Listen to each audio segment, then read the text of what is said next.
আসসালামু আলাইকুম প্রিয় দর্শক, দূরে কাছে যে যেখানে বসে এই মুহূর্তে ভিডিওটা দেখছেন তাদের সবাইকে মাহফুজা কিচেন বিটিতে ওয়েলকাম। আজ লোনা মাছের দো পেঁয়াজা করব।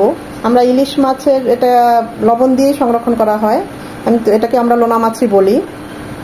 তারা কিভাবে আর কি দেয় সেটা জানি না, তো খুবই মজার এবং খুবই সুস্বাদু। সবচেয়ে বড় কথা এর ফ্লেভারটা অন্যরকম, আরও পাগল করে দেয়। তো এতটাই মজার হয় এই লোনা মাছটা, খুবই সিম্পল, একদম অল্প মশলায় অল্প তেলে, খেতে অসাধারণ হয়। গরম গরম ভাত দিয়ে একদম জমে যায়। দেখতেই পাচ্ছেন কতটা লোভনীয় হয়েছে, অসম্ভব ভালো হয়েছে, সত্যি বলছি। তো কথা না বাড়িয়ে চলুন আমরা মূল ভিডিওতে চলে যাই।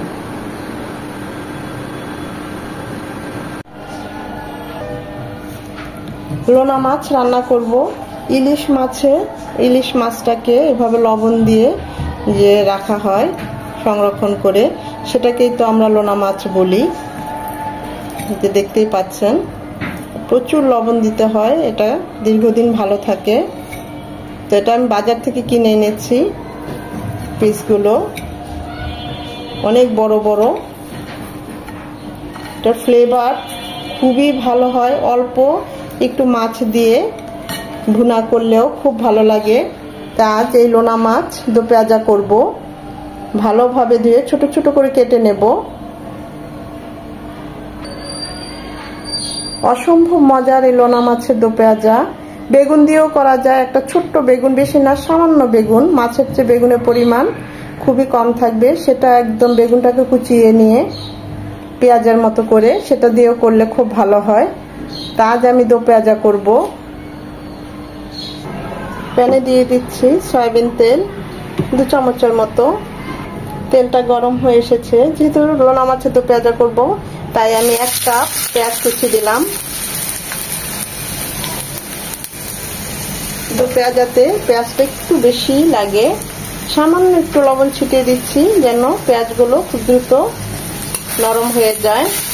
পেঁয়াজটা একদম নরম হবে।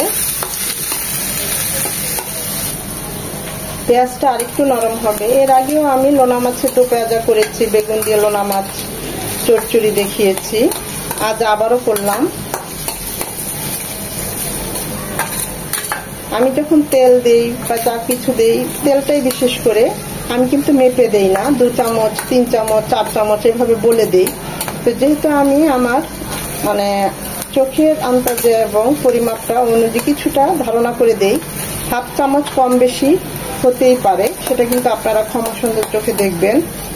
হয়তো কখনো 1/2 চামচ বেশি হয়ে যায় বা 1/2 চামচ কম হবে, এরকম। এর চেয়ে বেশি ডিফারেন্স হয় না সচরাচর।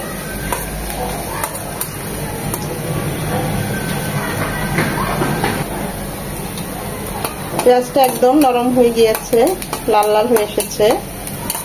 এই পর্যায়ে দিয়ে দেব 1 চামচ উঁচু করে আদা রসুনের পেস্ট। আমি একসাথে পেস্ট করে নিয়েছি। এটাকে 1 মিনিট ভেজে নেব যেন আদার ঝাঁঝালো গন্ধটা চলে যায়। আদাটাকে 1 মিনিট ভেজে নেওয়ার পর এখানে সব 1/2 চামচ নিয়েছি। 1/2 চামচ হলুদ গুঁড়ো, 1/2 চামচ মরিচ গুঁড়ো আর 1/2 চামচ ভাজা জিরে গুঁড়ো একটু গরম পানি দিয়ে গুলিয়ে দেব।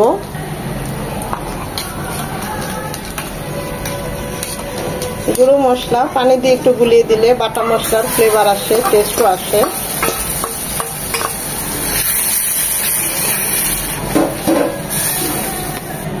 আমি আরো একটু পানি দিচ্ছি 2 চামচ, মশলাগুলো খুব ভালোভাবে কষিয়ে নেওয়ার জন্য। মশলাগুলো খুব ভালোভাবে কষিয়ে নিতে হবে। মশলা যত ভালো কষানো হবে, রান্নার টেস্টটাও তত ভালো আসবে। আমি লোনা মাছগুলো এই সাইজ করে কেটে নিয়েছি, খুব ভালোভাবে পরিষ্কার করে ধুয়ে নিয়েছি। এখন মাছগুলো দিয়ে দেব।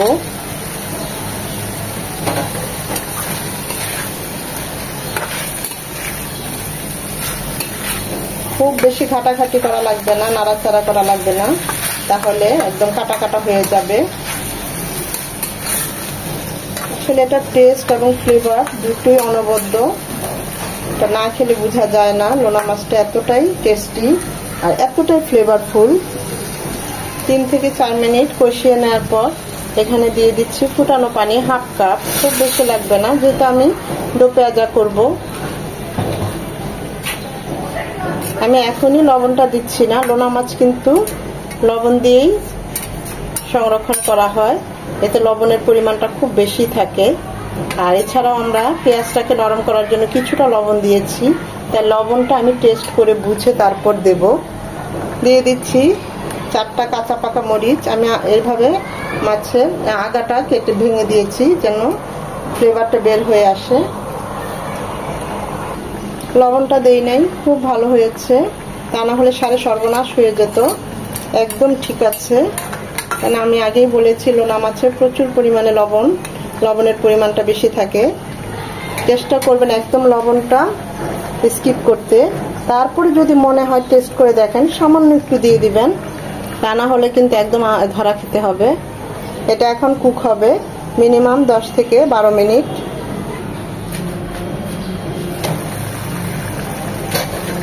মাশাআল্লাহ, খুব সুন্দর একটা ইলিশ মাছের, যে লোনা ইলিশ মাছের যে একটা ফ্লেভার, আসলে এই ফ্লেভারটার জন্যই ভালো লাগে।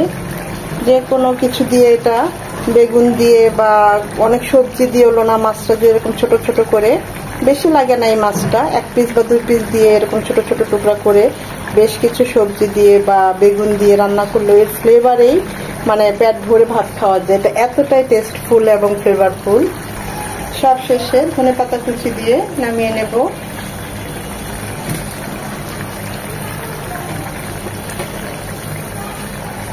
একদম অল্প মশলায়, আমার মাছ অল্প তাই আমি সবকিছু অল্প অল্পই দিয়েছি। মাছের পরিমাণ বেশি হলে মশলার পরিমাণও একটু বাড়িয়ে দিবেন। এরকম ভুনা দো পেঁয়াজা করলেও অসম্ভব ভালো হয়। যারা ঝাল পছন্দ করেন কাঁচামরিচগুলো মাঝখানে কেটে দিবেন, ঝালটা বের হয়ে আসবে, অসম্ভব ভালো লাগে খেতে। গরম গরম ভাত দিয়ে তো অসম্ভব মজা। আমি তো এভাবে প্রায়ই করি। আমার কাছে লোনা মাছটা খুবই ভালো লাগে, ইলিশ মাছ বলতেই আমার কাছে প্রিয়। তো দেখতেই পাচ্ছেন কতটা লোভনীয় হয়েছে। আমি আরেকটু ঝোলটা টানিয়ে নেব, যেহেতু এটা দো পেঁয়াজা ভুনা। আরো 2-3 মিনিট, এখন আর ঢাকবো না, এভাবেই ঝোলটা টানিয়ে নেব। আমি তো এই মাখো মাখোটাই রাখবো, কারণ গরম গরম ভাতের সাথে এই মাখো মাখোটাই লাগবে। চুলাটা অফ করে দিয়েছি, দেখতেই পাচ্ছেন অসম্ভব ভালো হয়েছে। উপরে তেল উঠে এসেছে, ইলিশ মাছ থেকে তেলটা উঠে এসেছে। এই তেলটা কিন্তু ইলিশ মাছের, আমি কিন্তু খুবই সামান্য তেল দিয়েছি। খুব সুন্দর একটা সুঘ্রাণ চলে এসেছে।